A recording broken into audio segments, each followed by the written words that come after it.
I'm still at Mermaid Club, at Art Club, and I'm now joined by a real-life celebrity, Tommy Villiers. Hello, guys. How you doing? You good?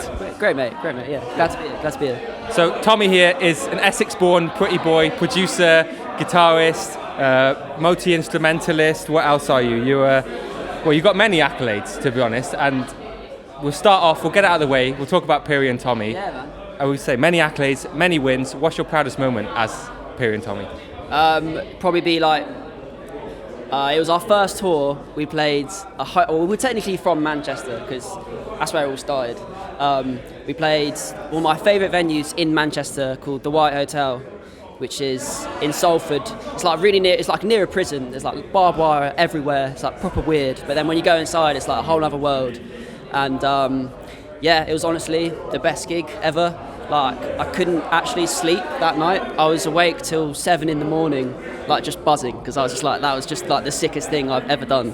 And then I had a gig in XOYO in London like the day after, and I was just absolutely, like I was kind of like asleep like 10 minutes before I was supposed to go on. I was that knackered. But yeah, great show, great people.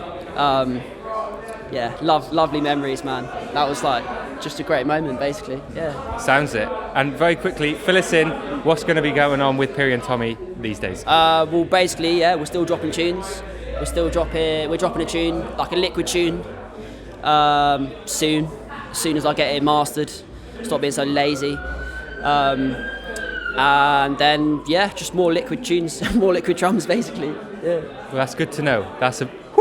You heard it here first, people. Now, you said before that when you and Piri blew up, you felt a real imposter syndrome as a producer, and you felt that you now had to be a real producer instead of just making silly bootlegs on SoundCloud. I mean, you released loads of good stuff as Young T, but what... How do you know about that?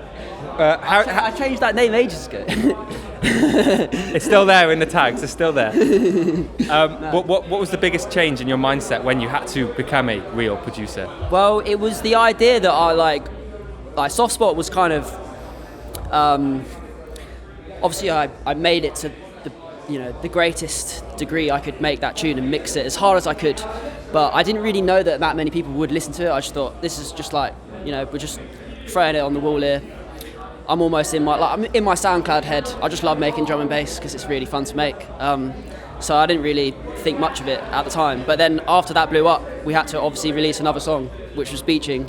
And then I just had like the biggest nightmare of basically making like 40 versions of a mix, and then like releasing one, thinking, the one before it was just like a bit better, but whatever. And then just kind of had like a hard time thinking that I had no idea what I was doing with like Logic and mixing, but we move. You push through. We push through, link up with some other producers, just speak to people, communicate, ask people, how'd you do that? How'd you get your drum sounding so nice? How'd you get your snare drum sounding like you don't hate it? Like all that stuff, you know what I mean? Like, big up Channel, he helped me a lot, sent me a load of samples. Big up Sudley, from Bristol actually. He sent me loads of samples, like loads of help, just on like how to just make tunes sound bloody good for a rig, make it hum.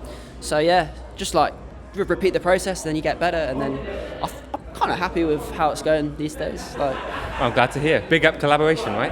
Yeah, every time. It's got to be done. Now, you seem to have had the same studio space since day one, and like it looks like a nice, maybe a barn, I'm not sure. And your brother's a jockey, so my question is, were you raised on a farm? I was.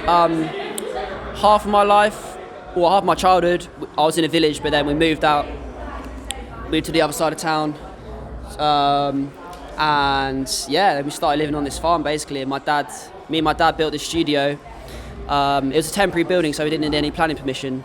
Built it on some telegraph poles, and luckily we lived next to my dad's brother, so like we could just make as much noise as possible. So like, I had a great time, just basically being loud and pretty jarring, but no one really cares because you're out in the sticks, out in the country, so you can make as much drum and bass as you want. So, any good farming stories? Good farming stories. Give the people what they want, Tommy. Well, we used to have a Shetland pony actually, and it was always hungry, with a Shetland. So I I would hold out a carrot and then just run around the garden. It would just chase me, for as long as you wanted to get chased by a Shetland pony. So yeah, that's what I did in my spare time, basically. It's a good story. Sounds fun. Now, talk to me about Scotty and the Soft Boys. Oh mate, what a 2 days! What a 2 days! Yeah, well, basically, that was such a great time. Meeting all the Wet Leg bunch, they're great. I just got to jam with Wet Leg. Nice. Like in the between shooting that final scene where I became. Well, you are Wet Leg. Kind of. I guess so. Yeah, I was like trying to like dance like she dances actually, kind of actually started just doing that at Piri and Tommy sets. Just started doing this because like Lava the director, they said, just if you can pick up on her mannerisms by any chance, like just try and like almost be her. So then started just doing this. It's quite fun. But yeah, great 2 days. I got that gig we actually supported 9/8 Collective, like when was it? December, like last year. And then in the green room, it was almost like Lava LaRue was like interviewing me. But I just met them, and they were almost interviewing me. And then it turned out that I guess they were kind of scoping me out for a role. And then got the gig. Best 2 days ever, honestly. Didn't sleep much. Had to wake up at like 5 o'clock in the morning every day. Just go to some random part of London, shoot all day. But yeah, I did actually eat mayonnaise. Lava Lou said, "Oh, we'll teach you how to like fake eat mayonnaise, just like off a spoon." But I just did it anyway. It was horrible. Never eat mayonnaise. Nah, don't do Sucks. it. I was actually going to ask you, did you eat any mayonnaise? But you answered the question. All right, I'll make sure not to. Keep it on the chips only, guys. Keep it on the chips only. Now, you've discussed in previous interviews that... bear with me, let me have a look. Oh, yeah. You've discussed in previous interviews that, of course, early UK dance music is a real massive influence for you. Massive. But you've also cited that you love disco and you're a real chic wannabe. I mean, that guitar move there, that's chic as hell. Is there any disco coming? Yes. To answer your question shortly, I'm making loads of tunes. I brought a bass, making bare slap bass tunes, I'm basically the next tune I release on my own is going to be a disco tune. Just funky times, funky vibes. Slowing the BPMs right down. Forget drum and bass. Disco time. Why not? Yeah. And do you have a checklist of genres and you're just working your way through? Because as Young T, you did a bit of gabba, a lot of neurofunk, liquid, couple sort of different styles. Have you got a big list somewhere that you're crossing off one by one and disco's next? Well, it is my dream to one day get a side chance track on Radio 1. I think that'd be pretty crease. But like, I don't know, just take it as it comes. But yeah, I just love everything basically. I'm a sponge. Like anything I listen to, I'm like, oh god, just get bored so easily. I was like, oh, I want to make that now.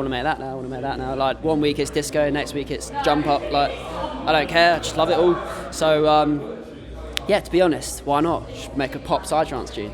It all adds to the skill set, right? It all adds to the skill set. Now, in an Instagram post captioned 2012 type beat, you and Boo Richards appear to be jamming in what looks like a school rehearsal room. Now, Boo, as far as I can tell, came maybe on tour with you and did a couple shows, maybe the Radio 1 big weekend. Yeah. Of course, great to bring your bros along with you, of course. Every time, man. But did you know back then in those music sessions that greatness awaited? Well, I mean, oh man, what a guy. Honestly, playing with him was so crazy. He was like a prodigy, man. He was winning the school talent competitions, when he was in year 7 on the bongos, like beating everyone older than him, just killing it. And oh man, we just go busking every year, all the time in Cambridge and stuff. And yeah, man, I always thought good things were going to happen if I just kept like playing, making music. Yeah, man, he was in in my first band basically. and we just like our first set was just like straight up just Red Hot Chili Peppers songs through and through. We were pretty much a tribute band, you could say. And then just a really good guy to just have about to just jam with at lunchtime. Like I wouldn't go on the playing field at all. Like just be in music block just jamming with him basically. So it's just great, man. It's just like you just develop so much when you're just playing music just live. So it was just really like just great. Just great to be around. It's great to be around him. Keep the bros with you. Oh, always. Now, producer moment, can you speak about the importance of optimizing your mixes for phone speakers? I mean, yeah, it's always good, basically. It's always good because most people just listen to music on their phones these days, just not even with headphones, and vibe around to it just like that. So I would say if you're dropping tunes, just make sure they sound good through your phone. And then, yeah, people can just enjoy them wherever.